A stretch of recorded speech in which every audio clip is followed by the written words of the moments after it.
and welcome to Revolutions. Episode 10.50, The Holy Man. Last time, we talked about the Tsarevich, his hemophilia, and the effect it had on his parents and sisters. Because all through the tumults of the Revolution of 1905, its aftermath, and the reactionary turn that followed, the family labored under emotional stress that does not excuse or even fully explain their behavior, but does add a necessary dimension to the story. And I didn't mention this last week, but there is a kind of parallel to what happened with Louis XVI and Marie Antoinette in the late 1780s. They too went years without producing a male heir and endured the stress and toll of not having secured the dynasty. And then when a baby boy finally came along, he was constantly sick. In his case, not hemophilia, but tuberculosis. And then the beloved crown prince and heir to the throne entered his final illness and died in June 1789, like right in the middle of the crisis of the Estates General. Now, things like this don't explain everything, but they do matter. But the Tsarevich did not die. Despite many scary moments, he kept living. He kept surviving. And the need to explain this survival with some kind of cause and effect mechanism led particularly Alexandra further down the road towards mystic religiosity. Now, she was always devoutly religious, but after the birth of her son, she became more devout than ever. And this is important not just on a personal level, but on a political and social level, especially in the aftermath of the Revolution of 1905. Because Nicholas and Alexandra fervently believed in God, in divinity, in divine agency working in the world and responsive to prayer. This tied directly into the health not just of their family, but of the empire, which they continued to believe had been given to Nicholas by God. Their reactionary conservatism, the fight to undo 1905 and reclaim their rightful authority, was not just about jealously guarding worldly power, but about defending divinity from blasphemy. Their calculations were not just political, but religious. They paid as much heed, and then maybe more than they should have, to religious and spiritual advisors as government ministers and political advisors. The deep interwoven connection between religion, politics, and family life all came to be embodied by one man in particular, who has become the archetype of the hypnotically manipulative spiritual advisor, Grigory Rasputin. Much has been made of Rasputin. Much has been said of Rasputin. He has been an infamous figure for more than a century, and it's a very tricky thing to disentangle truth from myth. From Rasputin, this guy who was born in Siberia and was later kicking around the imperial palace like a member of the family, saying and doing specific things, from the Rasputin who was a socially constructed idea, conjured from the imaginations of both admirers and detractors, because both friends and enemies were prone to exaggeration, heaping onto Rasputin anecdotes and stories and accusations, whether to praise him or damn him, to say he was a blessed miracle worker or a sinister and abusive charlatan. And this remains a challenge because stories picked up in the press or spread around society gossip was later treated as primary source material by future historians and biographers who passed along these quote-unquote first-hand accounts that were, in reality, just people jotting down rumors they heard in a salon, or stories deliberately manufactured to make Rasputin look either really good or really bad. So what I'm relying on here is a recent biography of Rasputin by Douglas Smith, which is a gargantuan biography that came out a few years ago, and which has done an admirable job of just starting from square one to take stock of what we know, what we don't know, what was true, and what was false. Because not everything you know about Rasputin is true. But also, not everything you know about Rasputin is false. So first things first, pretty much everything you may have heard about Rasputin before the age of 30 has no basis in actual concrete contemporaneous evidence. Any specific anecdote about him doing this or doing that invariably comes from a much later period, either supplied by Rasputin in interviews and conversations, or supplied by his enemies, taking what they believed about him in, say, 1912 or 1913, and then telling stories about what he must have been like in, say, 1890. But none of it comes from the period itself, which is understandable. Rasputin was born an illiterate peasant among illiterate peasants, and so it's not exactly a shock that there is almost no documentation about his early life. The gist of what we do know is that he was born in a small Siberian village in January 1869 and was the only surviving child of his parents. His father at some point worked in the imperial mail service as a driver, and probably Rasputin did spend most of his life kinda up to no good.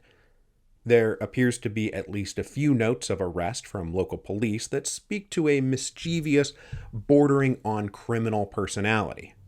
Now, oddly enough, both Rasputin's enemies and his friends have an interest in exaggerating and inventing stories about his youthful deviancy. His enemies obviously want to make him look bad. But because in the future Rasputin will effectively be telling a story of how he's a born-again Christian, though not in that precise language at all, it's important to establish how sinful he was in order to emphasize the power of the transformation wrought by God. That is how those born-again stories work. There is no redemption without sin. In 1897, Rasputin was 28 years old.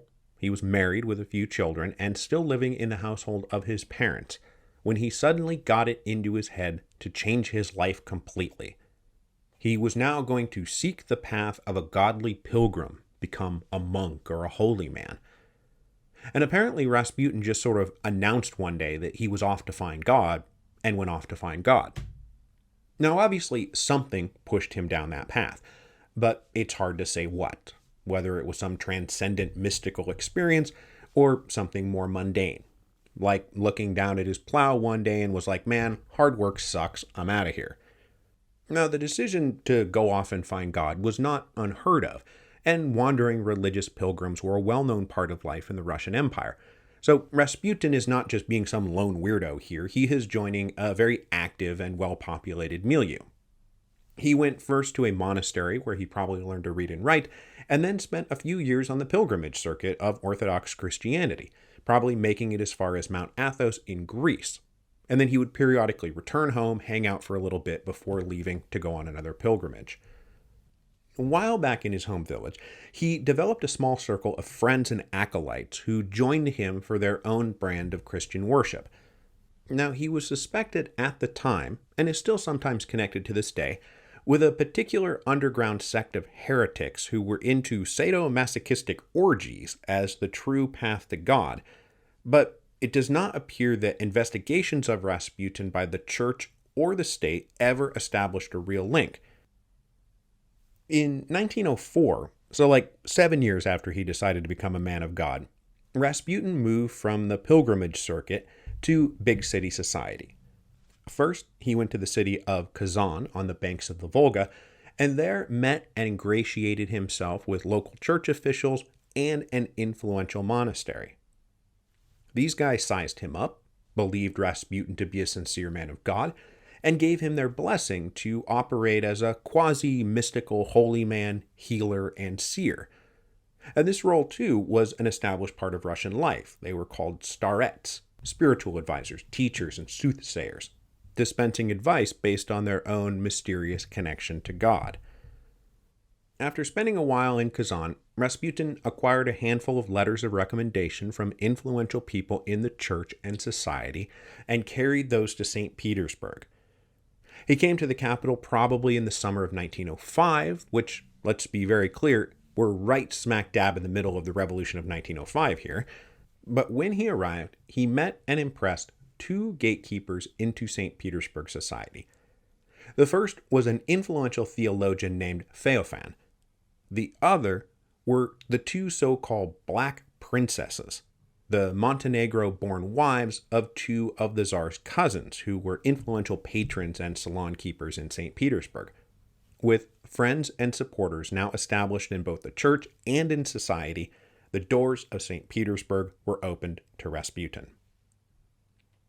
Now, it might seem strange that this rough, semi-literate peasant could so easily win his way into high society, but at this moment in history, Russian high society was very disconnected from the traditional hierarchy of the Orthodox Church, which was mostly meant for the peasants. Instead, they were super into spiritualism, mysticism, and the occult. This is just a part of a whole global trend in the late 19th and early 20th century. This is the heyday of theosophy and seances and paranormal belief. Rasputin fit right into the expected mold of an exotic mystical shaman from the wilderness who might possess second sight and clairvoyance and magical healing abilities. And his very uncouth peasant habits only added to a kind of repellent allure that he carried around with him. But Rasputin was singularly successful in this scene because of his undeniably magnetic personal charisma, which everyone talks about, friend and foe alike. And in particular, they talked about his eyes. That his eyes had this deep, penetrating, and unsettling intensity. That he would look right at you, fix his eyes on you, and you just sort of feel seen. This is not necessarily out-and-out hypnosis, but the intensity of Rasputin's penetrating gaze was universally remarked upon. And he paired this penetrating gaze with a habit of affecting an unashamed, egalitarian manner with whoever he happened to be talking to, no matter how great or small. And he would ask these incredibly direct and personal questions, right? How's your marriage? Are you happy? Do your children love you? Stuff like that. Stuff that was practically unheard of in high society and made people both uncomfortable and vulnerable. And this was the key to Rasputin's social success, and the key to his ability to manipulate people. Rasputin was a master of social manipulation, and as we'll talk about next week, he was well aware of the power he was able to wield over people, especially women, and he already knew how to get what he wanted, whatever that might be. So the reputation of this intense peasant holy man touched by God who could maybe see the future and maybe heal the sick just by touch and prayer spread throughout St. Petersburg society, and Rasputin became a not-to-be-missed curiosity. Eventually, word reached the imperial palace through multiple channels, but most especially the Black Princesses, who encouraged Nicholas and Alexandra to just get a load of this guy. And they did. On November the 1st, 1905, so again, we're talking just a few weeks after the Tsar signed the October Manifesto admitting defeat in the Revolution of 1905, Rasputin was invited to the imperial palace. Nicholas jotted down the meeting in his diary, this marking the first contact between Rasputin and the Romanovs. Rasputin made a favorable impression on the imperial couple, especially as he seemed to be the living embodiment of everything Nicholas and Alexandra wanted to believe about the empire. He was this simple peasant touched by God who loved and supported the Tsar. He was everything they wanted from the Russian people. He called them mother and father and told them, "Do not worry, all will be well." It was exactly what they wanted to hear, and as the months and years went on, they were happy to invite Rasputin around to tell them more of exactly what they wanted to hear. Now, because I am scheduled for surgery I'm looking at the clock right now, in about 18 hours from now, we're going to leave it there and we'll pick it up next week as Rasputin becomes an increasingly regular presence at the imperial palace. First, without incident, because he carried the recommendation of high society and the official approval of the Orthodox Church, but then with increasing tension as his early supporters turned their backs on him, as stories about what exactly he was using his intensely manipulative powers to do, and how far into the inner sanctum of imperial authority he might be doing them.